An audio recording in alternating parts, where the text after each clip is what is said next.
go, make my body go, make our bodies higher and higher and higher. Olá pessoal, boa tarde ou bom dia, boa noite, não sei a hora que você está assistindo esse vídeo. Nós vamos falar agora sobre, na verdade vamos dar continuidade sobre um assunto que você já viu iniciado na aula passada com o professor Jefferson, que vai ser a independência da América Espanhola. O professor já falou de alguns territórios que se tornaram independentes e nós vamos dar continuidade e falar aí dessa finalização dessas independências, que não serão somente uma, mas também várias. E a gente vai entender o porquê, pessoal, que nós temos um território como na América Latina, que é tão fragmentado e tão dividido entre tantos países, em tantos pequenos territórios. Já que antes, no processo de independência, faziam parte de uma só metrópole, que era a Espanha. O que foi que fez com que eles se fragmentassem tanto a surgirem tantos países como hoje nós temos aqui? Ok? Então, para a gente falar do processo de independência, ou melhor, da continuidade ao processo de independência, nós vamos falar sobre a Capitania Geral do Chile e do Vice-Reino do Peru. Dois territórios importantíssimos para a Espanha, porque um vai se tornar um grande setor administrativo e o outro econômico, como no caso do Reino do Peru. Um território muito bom, muito rico em produtos, daí o porquê ser uma região importantíssima para a Espanha. A Espanha vai relutar em aceitar essa independência, mas alguns conflitos vão acontecer.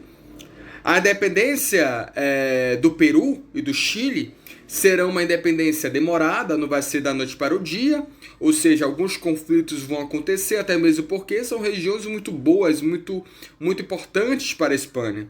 Então a Espanha não iria permitir que territórios de seu pertencimento, né, ou seja, suas regiões coloniais importantes, como no caso do Peru, por exemplo, se tornassem independentes tão facilmente, fazendo com que a Espanha perdesse o domínio sobre eles. Então vai ser um processo de independência duradouro, vai ser um processo de independência um pouco árduo, né? Muitos conflitos e resistências vão acontecer. Os vice-reinos, por exemplo, que se tinha nessa região, que era de Nova Granada e de Peru, são locais de muita resistência. E como são regiões de muita resistência, ou seja, não vão permitir essa dominação espanhola em cima do povo local, isso vai acabar fazendo com que esses conflitos se perdurem por um determinado período de tempo, já que a Espanha vai tentar impor o domínio sobre eles, eles não aceitarão esse domínio, então você vai ver uma resistência muito forte aí. E aí você começa a perceber, pessoal, que dessa resistência você começa a ter um conflito onde, de um lado, você busca a independência, a emancipação política, e do outro, você tem aí uma contenção do lado da Espanha, tentando aí conter, né, esse processo de emancipação. Quem vai ser o líder, os líderes desse processo que vão acontecer no Chile e no Peru, serão San Martín, que já havia lutado na época da emancipação lá na Argentina, e o Bernardo O'Higgins. E o Bernardo O'Higgins, ele vai passar também a se unir com San Martín e passar a empreitar esse projeto de emancipação. Esse projeto, pessoal, ele vai acontecer em duas etapas. A primeira, que vai ser tornar o Chile emancipado, ou seja, independente. Após essa independência do Chile, passa-se para o Peru. E foi exatamente isso que foi feito. Então você tem um Chile se tornando independente, primeiramente, aonde você tem o Bernardo O'Higgins, que vai passar a ser o interventor político, ou seja, após essa emancipação do Chile, o O'Higgins é que vai dominar a política do Chile. Isso vai fazer com que o San Martín continue a sua segunda etapa de emancipação, que é justamente tornar independente o Peru. Só que como essa região, como eu falei a vocês logo no início, era uma região muito boa, muito rica em mercadorias, em produtos, a Espanha não ia permitir essa independência de uma forma tão fácil. Então, o San Martín, continuando esse projeto, ele vai ter grandes dificuldades em tornar o Peru independente, devido a essa resistência que você vai ter pelo lado espanhol. Com isso, ele vai pedir ajuda a um outro revolucionário que é conhecidíssimo nesses momentos de independência, que é chamado de Simão Bolívar.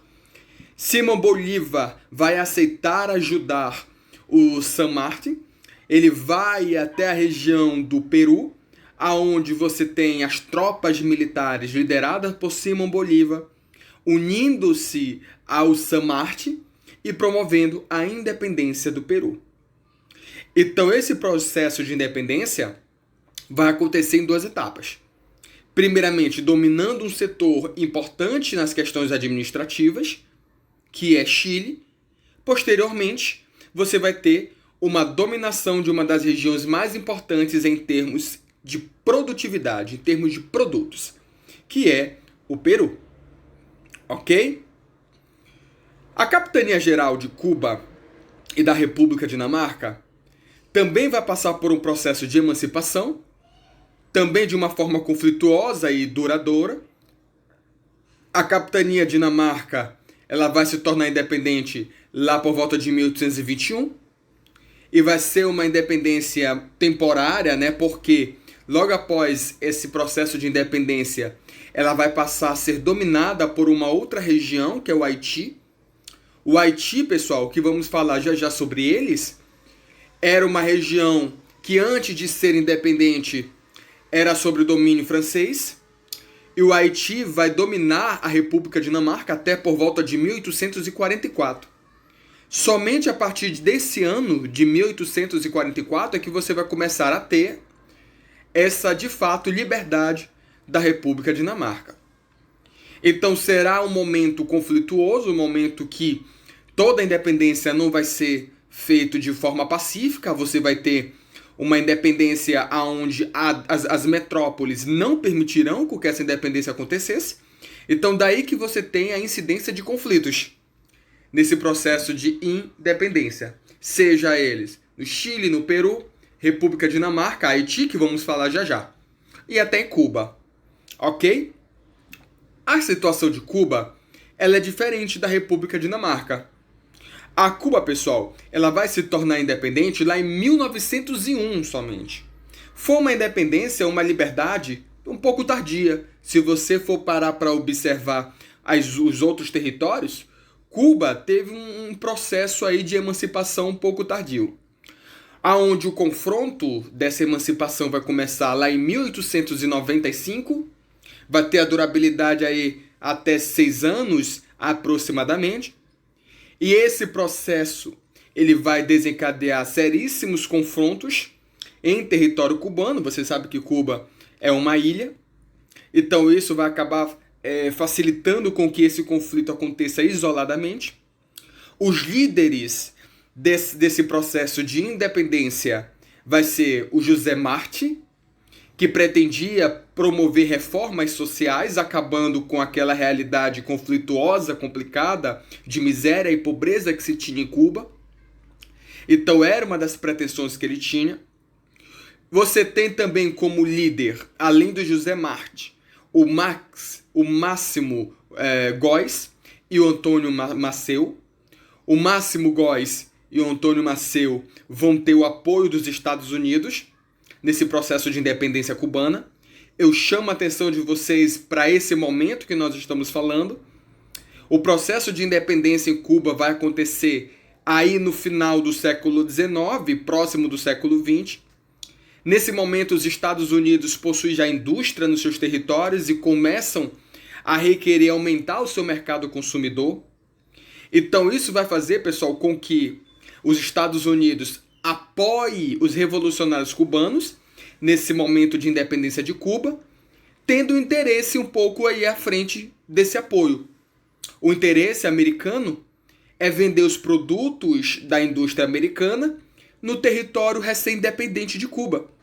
Então, para isso, eles apoiaram esses revolucionários, para que quando Cuba se tornasse independente, sabia que essa independência iria acontecer, porque outros territórios da América já haviam se tornado independentes, então uma hora ou outra Cuba também iria se tornar. Então os Estados Unidos resolveram apoiar esses revolucionários, já almejando um futuro mercado consumidor para os produtos americanos.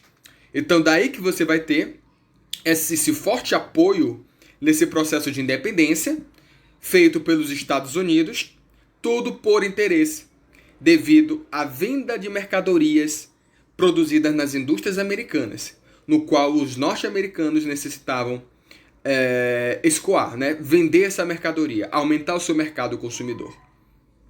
O caso haitiano. O Haiti, pessoal, ele é um território muito específico, muito singular quando se fala em continente americano.